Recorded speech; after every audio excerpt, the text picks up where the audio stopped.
À Cube, c'est vous qui lancez la discussion. L'actualité commence avec vous. Bienvenue au service à l'auto. Votre voiture est prête à revenir la semaine prochaine. Ah, on a regardé votre voiture? Elle va bien, c'est juste qu'il faut changer la batterie. L'un des segments les plus populaires de l'émission d'Isabelle à Maréchal, le service à l'auto d'Antoine Joubert, c'est devenu un classique de cette émission. Fred, on ne peut pas changer une formule gagnante, surtout pas à l'aube d'un long week-end où il y en a plein qui seront sur les routes. Exact, on va tous prendre la route en fin de semaine. En tout cas, c'est mon cas, Isabelle. Puis tu dis que c'est un segment qui est apprécié. On a la confirmation. Là, Patrick dit, moi, j'aime beaucoup Antoine car il nous donne toujours l'heure juste sur l'automobile, des bons commentaires et une neutralité. Merci, Patrick. Puis sinon, il y a André de Québec qui dit déjà, dans les courses de voitures, les couleurs sont flash. Si c'était beige et gris, ça serait moins spectaculaire. Ce qui fait un lien avec notre sujet précédent, Isabelle. La psychologie des couleurs, où on a déterminé qu'Antoine Joubert était un bleu vert forêt de personnalité. Es-tu d'accord avec ça? Ben, comme je t'ai dit, hors d'onde, moi, je suis tout sauf noir ou blanc. Alors, je joue là-dedans. Là. Voilà. Mais oui, c'est vrai que ma couleur de voiture favorite, ou du moins ce que j'ai acheté en plus grande quantité, c'est du bleu. Foncé au pâle, je trouve que c'est une couleur qui fait ressortir les lignes d'une voiture, notamment, plus que du noir où tu perds un peu le fil. Puis du blanc, c'est trop générique. Le rouge, il y avait une légende urbaine jadis que les voitures rouges se faisaient plus souvent arrêter. C'est vrai, ça? Faut que je te raconte cette histoire de ma grand-mère qui, à l'époque, avait acheté une Chevette rouge. Et l'a changée pour une voiture d'une autre couleur parce qu'elle disait qu'elle se faisait trop arrêter avec sa Chevette rouge. Or, avec 68 chevaux et une transmission automatique 3 vitesses, j'ai pas l'impression qu'elle se faisait arrêter tant que ça. Ou si elle se faisait arrêter, c'est peut-être pas parce qu'elle faisait un excès de vitesse, c'est parce que le policier la trouvait jolie. C'est peut-être ça. Et d'ailleurs, écrivez-nous si vous avez des questions sur tous les sujets pour Antoine, incluant la couleur de son veston. Son veston est bleu, peu foncé aujourd'hui. Marine. Marine. Voilà. Marine, voilà. Mais non, sans blague, pour les questions de automobile, 1-877-827-2346. Appelez-nous ou textez-nous. On est là sur vos voitures. Bon, dans les sujets qui ont fait réagir cette semaine, c'est sûr que depuis des mois, on parle beaucoup des voitures électriques, mais là, c'est Kia qui va à fond dans l'électrique alors que d'autres reculent. Bien, c'est drôle parce que là, on assiste à un changement au niveau des stratégies des constructeurs beaucoup. Tu vois, hier, on apprenait, on officialisait le retour de la Chevrolet Bolt, qui est une petite voiture électrique qu'on appréciait beaucoup ici au Québec, mais que le reste de l'Amérique du Nord n'avait pas acheté en grand nombre. GM avait décidé de l'abandonner. Puis une partie de la raison du pourquoi, c'est que, d'une part, on avait besoin de l'usine pour fabriquer autre chose, mais on voulait aussi s'arrimer avec ce que les autres constructeurs allaient lancer. Et parce que différents paliers de gouvernement, autant chez nous au Canada qu'aux États-Unis, avaient mis un plafond d'admissibilité à des subventions gouvernementales à 55 ou 60 000 tout le monde s'est garoché en lançant des véhicules dans ce créneau-là. On avait des VUS intermédiaires à 64 999 puis des voitures à 54 999 sur lesquelles tu pouvais mettre des groupes d'options, puis ça passait quand même. Puis là, tu venais appliquer une subvention là-dessus. Mais ce que ça a fait comme situation, c'est qu'on s'est retrouvé avec un parc automobile qui ne répondait pas nécessairement aux besoins ou aux désirs réels de ce que les consommateurs voulaient acheter. Zéro abordable. Puis, deuxièmement, tout le monde a lancé un véhicule à peu près pareil.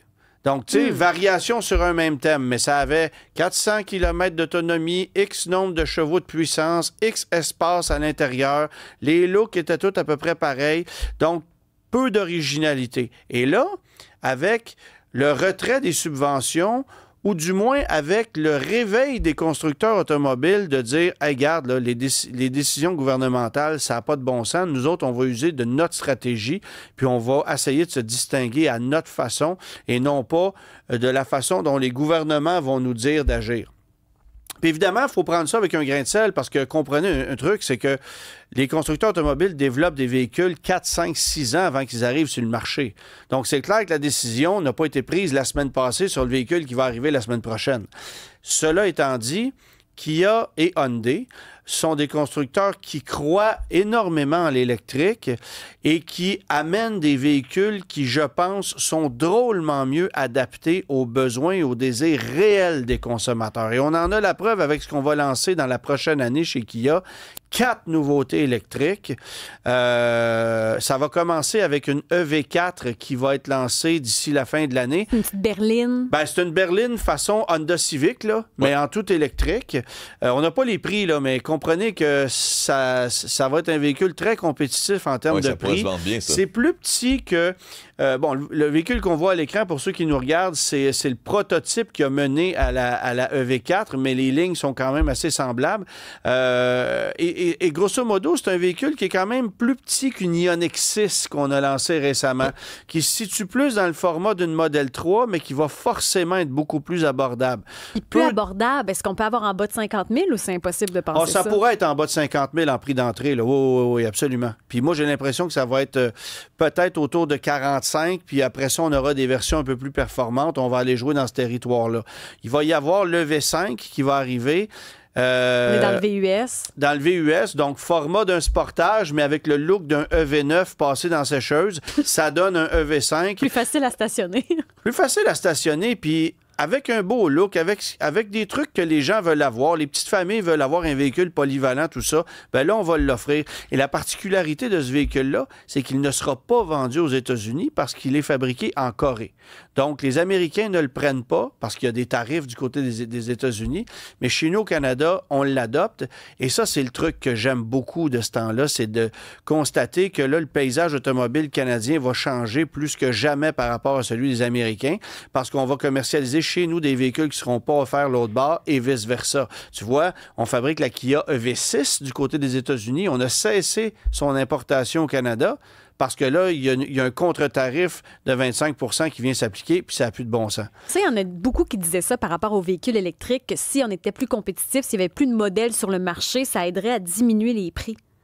Ben, c'est pas tant plus de modèles, parce que tu peux lancer bien des modèles, mais si ce sont tous des modèles que les gens veulent pas, tu t'aides pas. Puis c'est ce qui est arrivé. Tu sais, regarde, Acura a lancé un ZDX pour... On appelle ça un véhicule de conformité. Ça prenait un véhicule électrique dans la gamme. On n'avait pas de solution à court terme. On s'est tourné du côté de chez GM. On peut-tu faire un partenariat avec vous autres? Oui, parfait. Je vais prendre le Cadillac Lyriq, je vais y mettre un look d'Acura, puis on va vendre ça chez Acura 90 000 $. Ils en ont vendu 307 au Canada en un an et demi, puis ils ont tiré à plug. Ouais. Fait que c'est terminé. Fait que tu sais, c'est le genre de véhicule...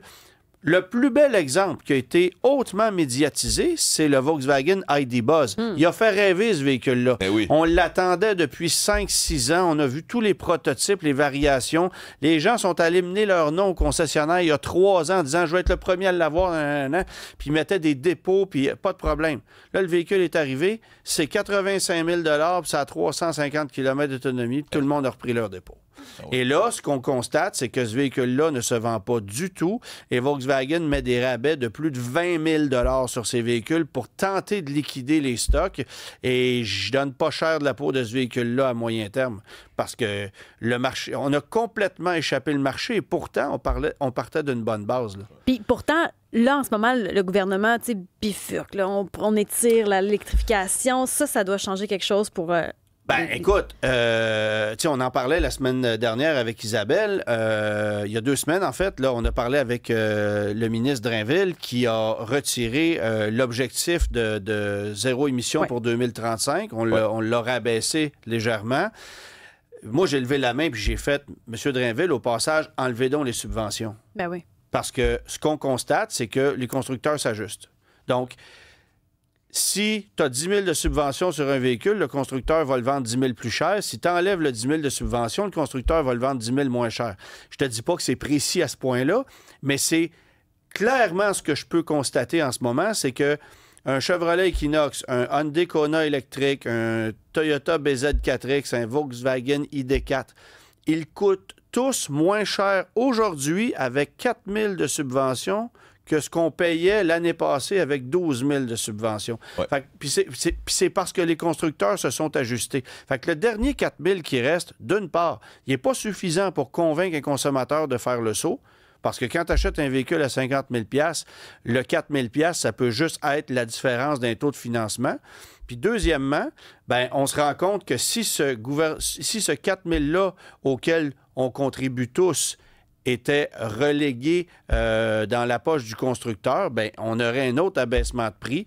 Puis au final, le consommateur paierait à peu près la même chose. Et de toute façon, rendu là, à quoi ça sert de continuer à donner des subventions à des gens? Faut économiser, anyway, là, les subventions, Non, bye-bye. mais la voiture électrique, elle s'est démocratisée. Là. Ouais. Elle est rentrée dans la tête des gens. Si l'objectif, il y a quelques années, c'était de convaincre les gens de faire le saut ou d'intéresser une manne de gens plus large que ceux qui étaient déjà convaincus, bien ça, c'est objectif réussi. Maintenant, tu n'as plus besoin de faire ça. Antoine, il nous reste pas beaucoup de temps pour les pneus d'hiver, mais on est dans la période pour prendre les rendez-vous. Il commence à faire plus froid. Il y avait de la givre ce matin. On est le 10 octobre. C'est pas le temps d'économiser sur les pneus. Puis ça, souvent, on le fait. Bien, en fait, tu sais, un véhicule, ça coûte cher. Il y a plusieurs... On veut couper partout. On veut couper au niveau de la prime d'assurance. On essaie d'étirer les entretiens. Tu sais, s'il y a une place où il ne faut pas couper, c'est sur la qualité de ton pneu. Que tu roules peu ou un peu plus, c'est toujours plus intéressant d'avoir un pneu qui va te permettre... Puis comment on l'a défini, la qualité? Comment on sait qu'on achète un bon pneu? C'est pas uniquement par le prix, mais moi, ce que je vous dis, c'est aller magasiner chez un commerçant de pneus qui a un large éventail de modèles, comparer les prix des pneus, parce qu'aujourd'hui, ça vaut la peine de magasiner. Là. Avant, on ne se cassait pas la tête. Là. C'est comme quand vous allez chez votre garagiste. Mes breaks sont finis, il faudrait les faire changer. Fait que le garagiste, il t'installe des plaquettes de frein. Quand est-ce que tu poses la question à savoir, est-ce que tu m'as mis des Wagner? Qu'est-ce que tu m'as mis comme type de plaquette? Les gens ne posent jamais la question. OK? Et il y a différentes qualités de plaquettes de frein. Il y a une éducation à faire de ce côté-là. Mais ça, un bon garagiste te le dit, non? Je pourrais te mettre ça, il te donne 2-3 options. Un bon garagiste est supposé te le dire, mais il y a des garagistes qui te le diront pas. Et malheureusement, il y a des garagistes qui vont te vendre la plaquette premium. Ils vont te le dire sur la facture. Non, ils vont te vendre la plaquette premium, mais ils vont t'installer l'entrée de gamme. Ça, on le voit souvent. Vraiment? Puis qui voit la différence? Wow. Qui es-tu, toi, pour savoir que cette plaquette-là, c'est pas la bonne? Ça, c'est malhonnête pas mal. Là. Mais dans le cadre d'un pneu, aujourd'hui, parce que ça coûte tellement cher, c'est important de bien se faire conseiller par quelqu'un qui va te poser des questions sur l'utilisation que tu fais de ton véhicule, parce que tu vas avoir un pneu qui est adéquat selon le type d'utilisation que tu vas faire. Et tu veux surtout pas... Tu sais, il ne faut pas penser que parce qu'un pneu est d'origine chinoise ou fabriqué en Chine, c'est un mauvais pneu. Aujourd'hui, il y a des pneus de qualité qui sont faits là-bas, mais évidemment, il y a des pneus d'entrée de gamme. Tu sais, le pneu que tu achètes pour revendre ton auto, là, tu as un pneu de qualité moyenne qui va faire un travail correct, puis tu as le pneu qui va te permettre d'apprécier encore davantage la conduite de ton véhicule, de réaliser qu'il est plus sécuritaire et qu'il va réagir efficacement si jamais il y a une situation d'urgence à laquelle il faut que tu fasses, Mais tu composes. Ce qui est difficile, c'est que même si tu paies vraiment cher ton pneu, il ne durera pas plus longtemps. Ah, ben des fois, il va durer moins longtemps. C'est ça. En fait, dans un pneu de haute performance, les meilleurs pneus fondent comme neige au soleil. Et il y a des pneus d'hiver qui sont conçus davantage pour la glace, d'autres pour la neige. Mais encore une fois, référez-vous à votre conseiller pour savoir quel type de pneu vous convient le mieux. Les pneus à clous sont encore bons, ça? Des pneus à clous, pour vrai, dans la grande région de Montréal, aujourd'hui, là, pas tant. Quand tu es en région, que tu circules sur des routes de campagne où il y a des grands vents, que c'est souvent très glacé, que tu as besoin d'avoir une meilleure stabilité, oui. Mais en ville, c'est beaucoup plus un irritant que d'autres choses. D'abord, c'est bruyant. Tu peux pas aller dans les stationnements souterrains. C'est pas confortable. Tu augmentes de façon significative ta consommation de carburant parce que tu as une résistance qui est plus grande au sol. Donc, un pneu à clous, oui, mais il faut que tu en ailles besoin. Mais encore une fois, allez-y. Idéalement, si vous êtes capable de vous l'offrir, vous allez vers une marque réputée, un pneu qui va bien composer avec votre véhicule, puis va vous offrir la meilleure maniabilité. Il ne faut pas oublier que c'est ce qui vous rattache au sol. Et le point d'ancrage avec l'asphalte, il n'est pas très grand. Donc, c'est important d'avoir une semelle qui répond bien, qui est efficace. Antoine, reste avec nous. On a tellement de questions de gens qui nous écrivent. Là, on va faire ça en rafale dans pas très longtemps. OK, ça marche. À quel numéro pouvons-nous nous joindre? 1-877-827-2346. J'ai déjà plein de bonnes questions. Continuez, on va faire ça rapido après la pause. On est de même, là. Rien que c'est une gosse dans cette émission-là. 1-877 Cube Radio.